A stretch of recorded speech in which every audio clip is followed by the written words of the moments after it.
No último dia 10 de janeiro, o coletivo Tantas esteve na Gruta Rei do Mato para dialogar com alguns funcionários e coletar informações sobre a concessão da gruta, que já está em fase final. Conversamos também com o secretário de Meio Ambiente, Desenvolvimento Econômico e Turismo, Fabrício Nascimento, para também averiguar o processo. Estudamos os documentos e produzimos esse vídeo para informar a população. Oi, população Sete Lagoana, eu sou Camila, sou geógrafa, sou professora da Rede Pública Estadual e faço parte do coletivo Tantas, que atua aqui na cidade de Sete Lagoas. Se você quer saber mais informação do Tantas, entra no nosso Instagram e no nosso Facebook, lá tem vídeos, tem textos que vão apresentar para vocês o nosso coletivo. Oi, gente, meu nome é Fabíola, sou estudante de Geografia da UFMG. Também sou professora e também faço parte do coletivo Tantas. Bom, eu, a Fabíola e o coletivo Tantas estamos gravando esse vídeo para informar e convocar a população sete lagoana para o debate sobre um assunto que é de extrema importância para nós de Sete Lagoas, para a população de Cordisburgo, de Lagoa Santa e de Pedro Leopoldo, que é a concessão de uso de bem público para exploração econômica pela iniciativa privada das atividades de ecoturismo e visitação da Rota de Grutas Peter Lund. Mas o que é isso, a Rota de Grutas Peter Lund? A Rota de Grutas Peter Lund é composta pelo Parque Estadual do Sumidouro, que fica localizado em Lagoa Santa e Pedro Leopoldo, pela Gruta Maquiné, em Cordisburgo, e pela Gruta Rei do Mato, aqui em Sete Lagoas. Esses equipamentos, essas unidades de conservação, são extremamente importantes para a nossa região. Elas têm uma importância ambiental, que está associada à fauna, à flora e toda essa região cárstica de geomorfologia extremamente peculiar da nossa área. Ela tem uma importância espeleológica devido às cavernas, às estalagmites e estalactites, tão raras no mundo que a gente encontra nessa área, e também a importância histórica e cultural devido às pinturas rupestres e também aos fósseis que já foram encontrados nessa região e que nos ajudam a contar a história da nossa cidade, do nosso estado, do nosso país e do nosso continente.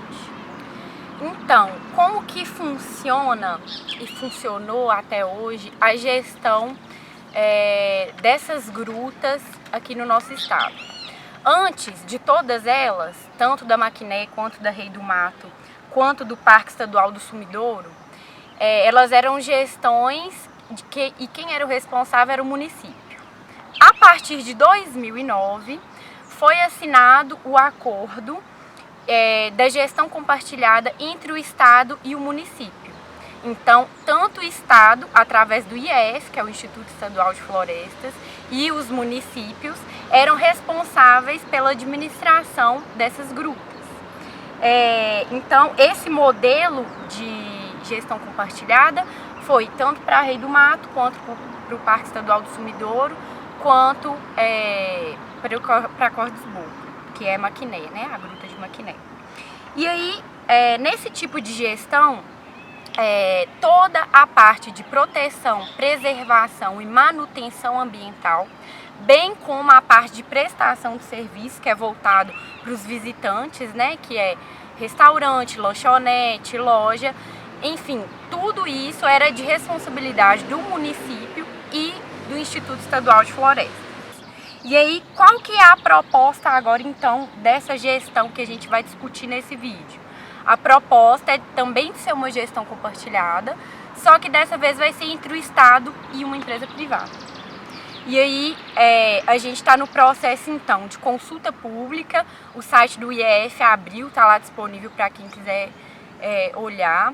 E aí vai ter essa audiência pública esse mês, que mais para o final a gente vai falar a data, tudo direitinho. E aí depois desse processo vai abrir para o edital e o governador Zema diz que está com a previsão de que esse modelo de gestão entre em vigor a partir de setembro desse ano. E aí, como que vai funcionar essa gestão, então? O IEF vai continuar responsável pela parte de proteção, preservação e manutenção ambiental, né, com base no plano de manejo que a Gruta Rei do Mato tem. Ele foi formado em 2012. E a empresa, ela vai ficar responsável pela portaria, então, tanto pela estrutura física da portaria mesmo, contratação de funcionários e, o mais importante, o valor dos ingressos. Hoje o ingresso está R$ 25,00. E aí lá nos documentos que a gente leu, o primeiro ano eles vão manter em 25 o preço máximo. No segundo ano a empresa pode passar para R$ 30,00. E a partir do terceiro ano a empresa pode, tipo assim, o preço vai ficar livre. A empresa vai decidir. Aí lá tá falando de acordo com a inflação, mas isso aí, né, a gente tem umas dúvidas sobre isso. Além da portaria, essa empresa vai ficar responsável pela prestação de serviços. Então ela vai ficar responsável por toda a construção da infraestrutura de restaurante, lanchonete, estacionamento e também pela parte dos serviços ecoturísticos. Então lá tá falando que tem a possibilidade de colocar arborismo, tirolesa, bike park, que eu acho que é trilha para bicicleta, né? Então, toda a infraestrutura desses 3 pilares aí vão ficar responsáveis por essa empresa privada. E aí, parece que o investimento inicial nos 8 primeiros anos vão ser de R$6,8 milhões, está lá em um dos anexos. E depois desses 8 anos a empresa vai investir para renovar, consertar tudo que precisar de consertar. E também ficou fixado um valor fixo que a empresa vai ter que pagar para o Estado. Essa outorga fixa ficou em R$77 mil por ano, que essa empresa tem que repassar para o Estado, mais 5% do seu faturamento anual. Então, mais ou menos essa gestão compartilhada entre o Estado e a empresa privada vai funcionar dessa maneira. Só lembrando que esses outros serviços que a empresa vai poder prestar lá dentro de ecoturismo, seja ele uma tirolesa, um arborismo ou alguma coisa ligada a trilhas com ciclismo, tudo isso pode ser cobrado à parte, está além do preço do ingresso. Então a gente tem uma questão aí do que vai gerar lucro para essa empresa lá dentro.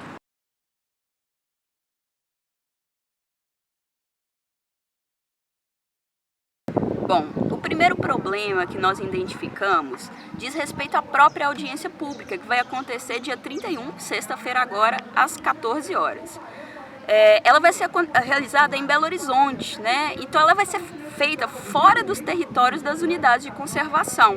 A gente acha que o correto seria realizar elas, uma em Sete Lagoas, uma em Cordisburgo e uma em Pedro Leopoldo, Lagoa Santa, para que a população dessas cidades possa efetivamente participar.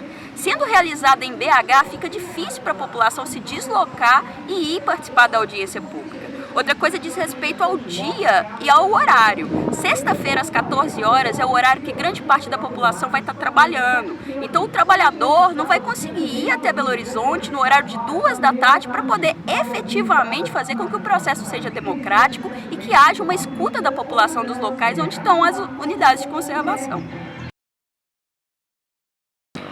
Outro problema que a gente viu ao longo da nossa pesquisa foi o tempo de concessão, ou seja, o tempo que essa empresa privada vai permanecer dentro das unidades de conservação. No contrato está falando que o tempo de concessão é de 25 anos, com possibilidade de prorrogação de mais 5 anos, ou seja, essa empresa pode ficar até 30 anos explorando do uso do bem público dessas unidades de conservação. Então, a gente acha que esse tempo é um tempo muito extenso. É muito tempo para que uma empresa explore um patrimônio público. E isso deveria ser revisado ou se não diminuído o tempo, né, nesse projeto. E aí esse tempo todo que a empresa fica praticamente se torna um monopólio. É muito tempo. A margem de lucro que essa empresa vai ganhar explorando essa unidade de conservação vai ser assustador. Então a gente acha que esse tempo deveria ser reduzido. Outra questão que a gente percebeu com a leitura desses documentos diz respeito à qualificação técnica que a empresa que vai concorrer à licitação tem que ter para assumir a gestão dessas áreas. Lá no edital, em um dos tópicos, prevê que há uma qualificação técnica pertinente, mas a gente percebe com a leitura que é uma qualificação técnica muito mais na área administrativa do que na área de experiência em ecoturismo e em áreas de unidade de conservação. Tanto que quando ele vai dar exemplo de qual tipo de empresa que pode concorrer nesse edital de licitação, ele fala de empresas que tenham experiência em gestão de hotéis, de shoppings, de aeroporto, de rodoviária. e não em empresas que já tenham trabalhado com ecoturismo ou com áreas de preservação ambiental. Isso é extremamente preocupante. Então, que tipo de empresa que vai assumir a gestão da área? Uma empresa que está acostumada a gerir shopping? Uma empresa que está acostumada a gerir aeroporto? E isso também é muito preocupante. Uma outra preocupação nossa é com a garantia do direito da população sete-lagoana e das comunidades ao redor da Gruta Rei do Mato de ter o acesso à entrada à gruta. Por quê? A gente não tem garantia legislativa nenhuma de que populações de baixa renda, por exemplo, recebam uma isenção da taxa de entrada da gruta. Existem projetos voltados para a educação ambiental em vigor, em que os alunos das escolas municipais e estaduais do município e das comunidades ao redor não pagam, mas isso não tem garantia nenhuma de que vai continuar assim. Então a gente tem essa preocupação de que a população seja excluída de usar esse espaço que é dela. Porque se uma empresa privada vai ser responsável pela parte de atração turística e de prestação de serviços, ela com certeza vai tornar o local mais atrativo para uma população de renda maior. No próprio plano de manejo já há uma demanda, tem uma comunidade Morro Redondo, que está nas proximidades da Gruta Rei do Mato, e da população sete-lagoana, da gruta oferecer atividades, eventos gratuitos para a população, isenção para a população de baixa renda, que o artesanato e a comida que for vendida lá beneficie os artesãos e as cozinheiras da cidade. Então essa questão da exclusão social, a gente viu esse problema muito nítido na leitura dos documentos e na nossa pesquisa. Outra questão que chamou nossa atenção também diz respeito aos trabalhadores dessas unidades de conservação. Com a concessão está prevista a demissão da maioria da mão de obra dessas áreas.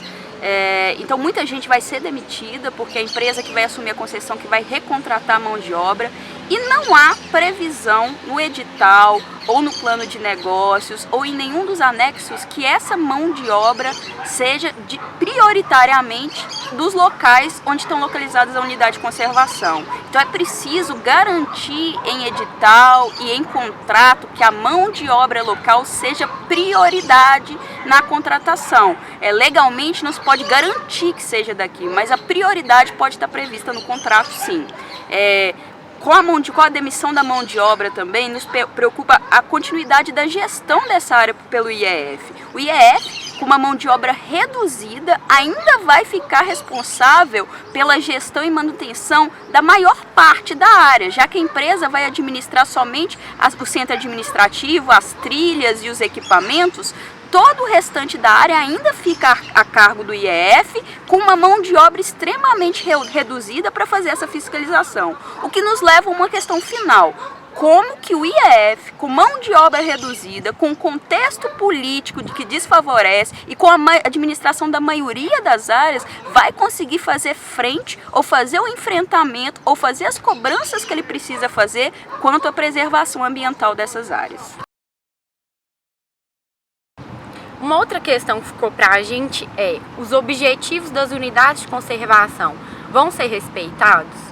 Ao longo da leitura de todos os documentos, a gente viu tentativas de manter um foco na proteção e preservação ambiental, porém, com um Instituto Estadual de Florestas desfalcado em mão de obra e em recursos, e ainda inserido dentro desse contexto político atual nosso, de um ministro do meio ambiente que nega problemas ambientais, de um processo de militarização não só do IEF, mas como vários outros órgãos ambientais.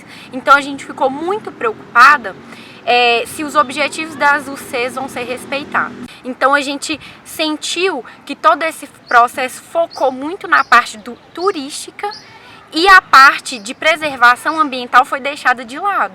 Uma coisa que a gente notou também foi uma ausência muito grande dos profissionais especializados na parte de preservação ambiental. Biólogos, geógrafos, geólogos, engenheiros ambientais. Então, enfim, a gente viu que essa questão foi deixada um pouco de lado. E aí, como que vai funcionar isso? É preocupante. Então, galera, depois de toda essa pesquisa e o levantamento dos principais problemas, a gente faz um chamado a vocês, porque a participação popular é muito importante nesse processo. Mesmo que a gente não consiga barrar, que pelo menos esses pontos problemáticos e mais outros sejam revisados e evitados. Então, para que se esse processo for acontecer mesmo, que ele aconteça da melhor maneira possível. Mas para isso, vocês têm que estar ativos, participando, mande suas opiniões, seus comentários. E quem puder, gente, por favor, participar da audiência pública no dia 31, às 14 horas, na cidade administrativa. Lembrando que esse projeto que está em andamento da concessão aqui em Sete Lagoas, Cordisburgo, Lagoa Santa Leopoldo, é um projeto piloto que há uma lista na mão do governador Zema com outras unidades de conservação para sofrerem esse mesmo processo de concessão. Então, o que é importante fazer a luta agora, é importante que todos os municípios do nosso estado participem, para que a gente não vá perdendo aos poucos o nosso patrimônio ambiental, cultural e histórico. Vão colar na audiência pública, dia 31, 14 horas, sexta-feira agora, para fazer valer o processo democrático e a nossa vontade, tentar barrar esse processo ou tentar pelo menos a revisão desses pontos. Isso. E siga a gente nas redes sociais, Facebook, Instagram, @Coletivo Tantas, que mais vídeos estão por vir.